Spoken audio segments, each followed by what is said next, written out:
Facebook पे या Instagram पे कमेंट आया एक खातून का कि मेरा अपना ज़ाती तजुर्बा ये है कि जब भी आप नेकी करते हो तो उस नेकी का सिला बड़ा बुरा मिलता है। ये उनका कमेंट था ना। और जिसके बाद मैंने देखा कि और भी कुछ लोग इसी तरह के मिलते जुलते कमेंट्स कर रहे थे। यानी कि नेकी आजकल के दौर में खतरे से खाली नहीं है। वो ये कहना चाह रहे थे कि इंसान तो चलो किसी के लिए अच्छा करता है, लेकिन वो फिर जवाब में जिस तरह से उसका रिएक्शन आता है तो बड़ी तकलीफ होती है। तो मैं क्लिनिक पे बैठा हुआ था एक दिन, कुछ अर्सा पहले की बात है। तो एक शख्स आया तो उसने वो हज़रत वासिफ अली वासिफ रहमतुल्लाह की बुक्स देखी, मेरे क्लिनिक पे मौजूद होती हैं। जो लोग वेट कर रहे होते हैं वो साथ साथ पढ़ते हैं ताकि कोई ना कोई खैर की बात उन तक पहुंच जाए। तो वो शख्स मुझे कहता है कि डॉक्टर वसीम, मैं कई साल एक सवाल को लेके फिरता रहा और हज़रत वासिफ अली वासिफ रहमतुल्लाह की किताब में मुझे उस सवाल का जवाब मिला। तो मैं बड़ा थोड़ा सा ना अटेंटिव हो गया और मैंने कहा कि क्या ऐसा सवाल था जिसका आपको जवाब मिला।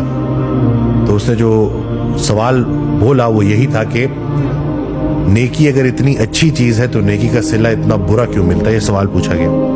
तो हज़रत वासिफ अली वासिफ रहमतुल्लाह ने जवाब दिया कि तुमने कभी नेकी की नहीं, क्योंकि नेकी तो खालिस अल्लाह की रज़ा के लिए की जाती है। ये तो कारोबार है कि जिसमें आप एक हाथ दे एक हाथ ले, यानी कि मैं तुम्हारे साथ अच्छा कर रहा हूँ या कर रही हूँ तो बदले में तुम भी मेरे साथ अच्छा करोगे। यानी कि अगर मकसद बंदा है तो नतीजा भी बंदा है, अगर मकसद अल्लाह हो तो नतीजा भी अल्लाह है। यानी कि आपने इखलास के साथ किसी के साथ नेकी की और उसने उस नेकी का सिला बुराई से दे दिया तो जाहिरन आपको शायद ऐसा लगे कि जैसे आपकी मेहनत रायगा हो गई, तो ऐसा कतन भी नहीं है। जिस नेकी का सिला आपको इस दुनिया में बुरा मिला इखलास के साथ की हुई नेकी का, तो वो नेकी कहीं और चली गई है और वो उस दिन काम आएगी जिस दिन और कुछ भी काम नहीं आएगा। सिक्का राइजुल वक्त उस वक्त नहीं चलेगा। सगी माँ अपने बेटे को बोलेगी कि बेटा वो और दुनिया थी जहां मैं खुद भूखी रह लेती थी और तुझे खिला देती थी, आज मैं तेरे कुछ काम नहीं आ सकता। तो वो नेकी जो आपने इस दुनिया में की थी जिसका सिला बुरा मिला वो उधर काम आएगी।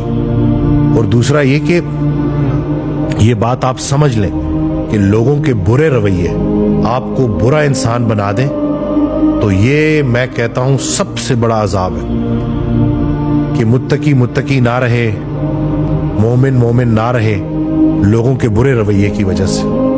तो ये सबसे बड़ा अजाब है और दुनिया में ये अजाब है। यानी कि आज हम उस जगह पे आके खड़े हो गए हैं कि हम नेकी करने से इसलिए डरते हैं क्योंकि हमें डर है कि आगे से रिएक्शन बुरा आएगा। अल्लाह किधर है फिर बीच में।